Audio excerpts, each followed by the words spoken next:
Si quieres saber sobre accesibilidad o sobre usabilidad, este video te puede interesar. Hoy día hablaremos con Maximiliano Martín sobre esos temas.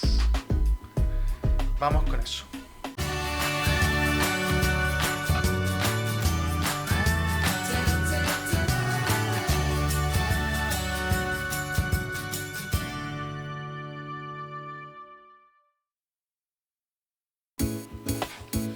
Hola, soy Max Villegas. Hoy día estoy con mi socio Maximiliano Martín. Hola, Vamos hola. a hablar sobre algunas cositas de accesibilidad, usabilidad, UX, arquitectura.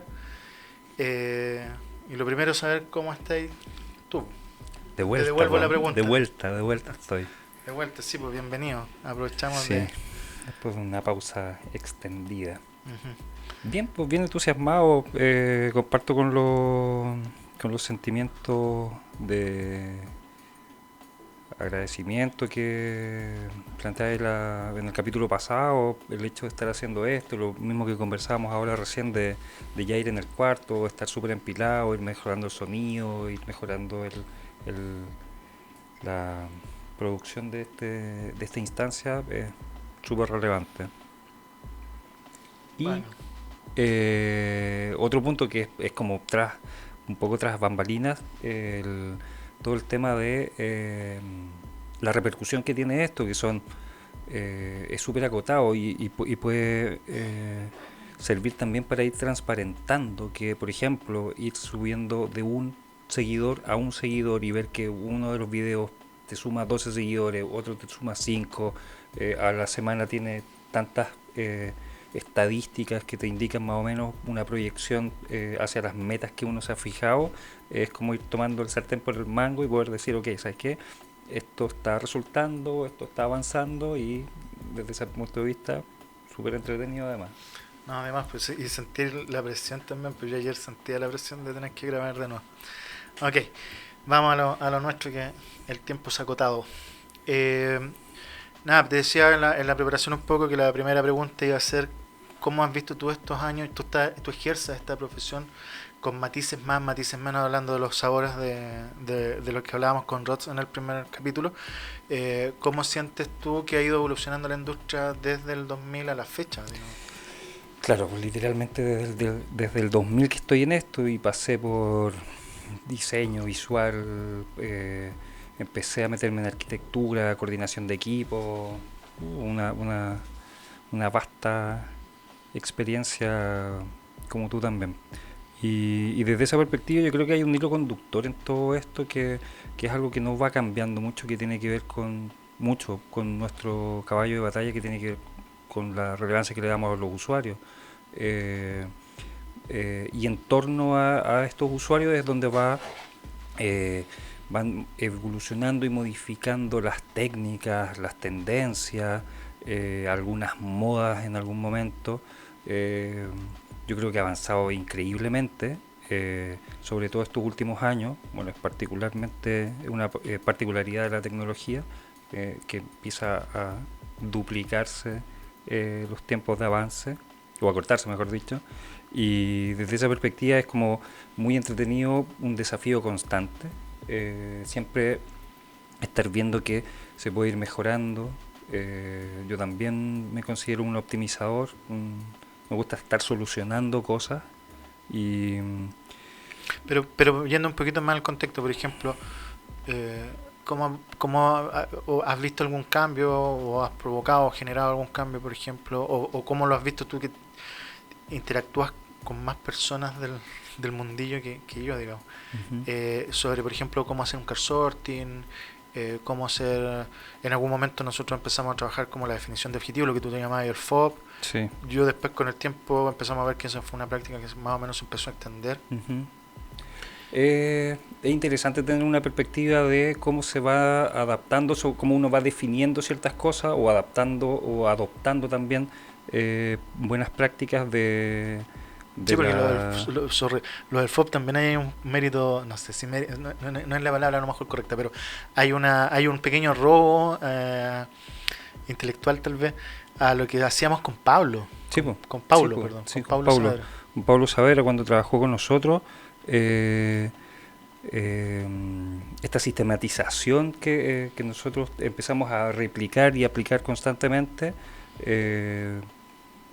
es parte de de esta evolución, pues en el fondo cómo vamos viendo nosotros, cómo vamos aplicando, cómo vamos Que era un poco optimizando. lo que decía Rod también a propósito de que uno le va robando conocimientos, Ujú. ideas, cosas a las distintas disciplinas, digamos. Claro, y por eso yo hablo de esta evolución de la industria, donde, bueno, sin ir más lejos, desde hace casi un año y medio que no estoy de cabeza en donde las papas queman y uno de los primeros sorpresas agradable por cierto, que me dio ver que la formulación de objetivos, esa metodología había sido modificada y mejorada. Entonces, desde esa perspectiva también, es decir, como en algún momento hacíamos los card sorting muy tímidamente, con una que otra tarjetita, y antes era todo post-it. Sí, pues empezamos a cambiar las técnicas, las herramientas, Claro, empezamos a card sorting diseñar. online que se hicieron desde algún momento hasta la fecha, card sorting, taller de card sorting O, por con ejemplo, clientes el tema de cuándo son los mapas de empatía que se pusieron como muy de también, moda últimamente, claro. pero nosotros ahí aplicando ya, haciendo Ujú. incluso elementos gráficos para poder colocar en una mesa, en una muralla y ayudar de alguna forma a que la experiencia de trabajo, digamos, Sí. con nuestros clientes sea mejor. Bueno, ahí sin duda es un tema que es extremadamente rápido, pero a la vez también por otro lado súper estancado. En el fondo, y ahí me doy un porrazo sobre la pregunta que hice el otro día en Instagram, donde eh, Claro, ¿qué es un car sorting? claro que es un card sorting, si es que saben lo que es un card sorting en esa red social, y los que me contestaron que sí son profesionales que trabajan en el medio. Y los que contestaron que no son mayoritariamente personas que tienen otras profesiones y no tienen esa cercanía o ese alcance. Entonces, desde esa perspectiva es también como eh, aterrizar un poco y decir, ok, ¿sabes qué? Hay herramientas que nos han servido mucho por años, que han ido evolucionando y aún así no hemos sido capaces de que permee más allá de los proyectos en que estamos abordados. Abordando. Y desde esa perspectiva yo creo que ahí, bueno, algo que conversamos con Rod en el primer capítulo, estamos llamados a difundir, evangelizar, a tomar la pelota e ir para adelante. Si en el fondo ese es un tema Oye, que sí o sí nos convoca. y pasando un poco a la segunda pregunta, ya, es cómo ha evolucionado esto en los últimos 10, 15, 20 años, pero ahora te pongo en la perspectiva de futuro, digamos, Sí. saltándonos ya que es como inherente lo que decíamos al rol de evangelizador, sino que Ajá. saltándonos un poco eso, como si yo soy, por ejemplo, periodista, si yo soy diseñador o bibliotecólogo, que son supuestamente psicólogos, sociólogos, Lingüistas incluso. ¿cómo veis la perspectiva para el futuro? ¿Dónde vamos a estar o van a estar estas disciplinas, estas profesiones, o estos profesionales, por decirlo, Ujú. qué van a estar haciendo de aquí a 5, 10, 15 años más? ¿Qué crees tú, digamos? Bueno, hay cosas que son, por un lado, más o menos evidentes, que tienen que ver principalmente con algo que hablábamos en el blog, los primeros años del blog, que tiene que ver con esta Internet de las cosas, pero ya no es tan a futuro, es algo que ya se está dando. De hecho, el otro día un amigo, Alejandro Con, que antes estaba viendo las pruebas que hicimos por streaming, eh, me contaba que estaba el parlante de Google, tú mismo. Sí, pues yo ¿Cachai? tengo varios en la casa. Entonces desde esa El perspectiva es Google Home. como la cuestión está aquí, lo que está normalmente haciendo el Guaso, publicando y probando, toda la automatización. De ahí yo creo que las interfaces de audio las interfaces de voz son un tema donde claramente hay que meterse. Los bots. Sin ir más lejos, hace, no sé, 16 años, incluso un poco menos, en algún momento en una conversación con Énico, que era lingüista, me dijo, ella estaba enfocada para ir para ese lado. Cómo la lingüística se mete en toda esta inteligencia artificial, ¿cachapo? 13, 15 años atrás. Entonces, desde esa perspectiva, por eso nosotros estamos años luz detrás de toda la industria y la producción, pero desde esa perspectiva está a la mano todo lo que tiene que ver con con la con los autos también, pues cómo son estas interfaces, es decir, al final todo es Sí, pues yo el otro día me subí interfaceable, ¿cachai? a un auto que ya tenía pantallas táctiles y que se supone, o lo que están haciendo los gringos, Google, Waymo y todas estas Ujú. empresas, Uber en Estados Unidos, tiene que ver con autos que tú no vayas a manejar, que tienen Claro. conducción autónoma, pero tenéis que darle instrucciones de dónde querís ir, vaya a poder Ujú. ocupar tu tiempo haciendo otras cosas, trabajando, por ejemplo, Sí, y ocupándolo casi como un computador, digamos. sí. Eh, Hay unos puntos relevantes, por ejemplo, la evolución que ha tenido Waze, por ejemplo, donde también hace poco, hablo de los últimos años, últimos 2 años, implementó también la interfaz de voz, entendiendo Sí. que eh, facilita la usabilidad. Desde esa perspectiva, toda la interfaz visual había evolucionado tanto que ya no es mucho lo que puede evolucionar, pero también tiene un nivel de inteligencia donde por defecto te va preguntando o te sugiere automáticamente por horario, por ubicación, etcétera, vas a la casa, vas al trabajo, que son los destinos por defecto que uno va aplicando o que está dentro de los favoritos. Entonces, desde esa perspectiva, claramente ahí hay un tema donde hay mucho campo, mucho campo. Oye, y yendo ya a cosas más concretas, digamos que esto era como un poco de historia y un poco de ciencia De ficción, futuro. de futuro. Yendo a cosas más concretas y nos quedan por algo así Pocos como minutos. 3 minutos. Eh, ¿Qué es esto de la accesibilidad? ¿Cuál es la diferencia que tiene con la usabilidad en el contexto? Cuando uno habla de Wakis, en el Ujú. fondo, como que uno echa todo a la Todo al mismo al saco. mismo saco, pero nuevamente, pensando en una persona que hoy día está estudiando una carrera Ujú. que a lo mejor no tiene idea que puede dedicarse a eso, por ejemplo, periodismo o sociología, por ejemplo, Sí. eh, cuéntame un poco A ver, cómo a ver, la cómo lo base, la entendís base tú. desde la teoría, la base nos indica que la usabilidad tiene que ver con la capacidad de ser usado de algún elemento, el nivel de uso, mientras que la accesibilidad es la capacidad de ser accesible el contenido, en el fondo el mensaje que tú quieres entregar, independiente de las capacidades que tenga la persona o el entorno. Eh, en la práctica, la usabilidad es interpretable en ciertos ámbitos y por eso tiene tantas formas distintas de aplicar o de evaluar De tomar versus, cuerpo, digamos. exacto, versus la accesibilidad, que son unas normas que están definidas, que han ido evolucionando, y desde esa perspectiva yo voy, veo si cumplo o no cumplo.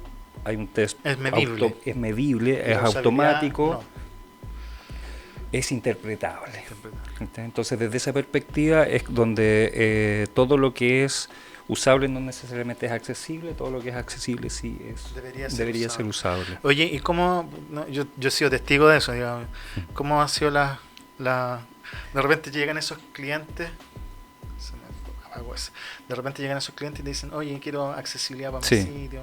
¿Cómo es esa? sí, a ver, ahí nuevamente la norma dice que hay 3 niveles de accesibilidad y si uno quiere ser accesible, lo primero que tiene que buscar es ser accesible en el primer nivel, donde hay una serie de normas y puntos de validación, de verificación, para poder ser accesible.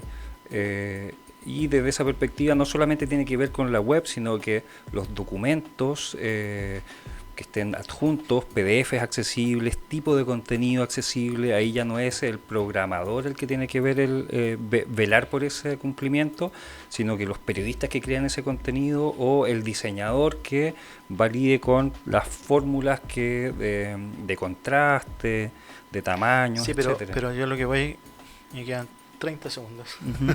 es ese cliente que llega pidiendo accesibilidad, si realmente sabe lo que está pidiendo y No, cómo no y por es, qué llegó a eso, digamos. generalmente es poco lo que se sabe y las implicancias también son poco, hay poca perspectiva sobre las implicancias, porque un cambio implica un cambio cultural dentro de la organización. No es que, oye, hazme el sitio accesible y tú te vas a preocupar de todo, sino que es como una cadena de accesibilidad donde hay muchos eslabones donde eso se puede romper y finalmente hay algún contenido que no va a poder ser accedido por alguien, por alguna persona. Un punto relevante en esta diferencia que me preguntaba entre accesibilidad y usabilidad es que la usabilidad es para un grupo específico de usuarios. Y la accesibilidad, y que por eso uno hace estudios y define ciertos requerimientos de los usuarios, entendimiento y conocimiento, mientras que la accesibilidad es para la mayor cantidad posible de usuarios. Es decir, en un grupo reducido, tú puedes definir que independiente de sus capacidades o del entorno o el contexto, puedan acceder a ese contenido. Es bien poco frecuente que existan requerimientos puntuales sobre sitios accesibles. Hubo un boom en algún momento a propósito de la guía web y el decreto 100, sí, pero finalmente eso es un, claro, es como el chapismo ese que sucedía en los, y así en los 80, no fuimos muy atrás, cuando todos querían ser válidos y tener la tapita del HTML. A incentivo, digamos. Por parte del Estado había no era un MGTP, es sí, pero había un incentivo económico al final de cumplimiento de meta. De cumplimiento de meta, exacto. Pero a nivel de empresa privada es muy poco la conciencia que hay. Yo tenía un par de acercamientos de parte de bancos, de líneas aéreas, donde en la medida que uno empieza a explicar los alcances, como que van disminuyendo los requerimientos y las necesidades, y es, hoy ¿sabéis qué? Hagámoslo más o menos accesible nomás, porque nos implica cambiar cultura interna, aprendizaje, y desde esa perspectiva hay harto proyecto que ha ido decantando solamente. Que se frena. Oye, muchas gracias por estos minutos. La invitación recurrente a que se suscriban, para nosotros es súper importante, a que le hagan like, manito para arriba a los videos. Sí, muchas gracias por todas las suscripciones que han venido. Pues, gracias a las suscripciones que han habido, digamos, eso para nosotros es importantísimo. Así que nada, no sé si te queda. Sí, un último punto. Tiene que ver principalmente con, voy a hacer un llamado a los conocidos, a los amigos. Me quedó dando mucho vuelta el tema de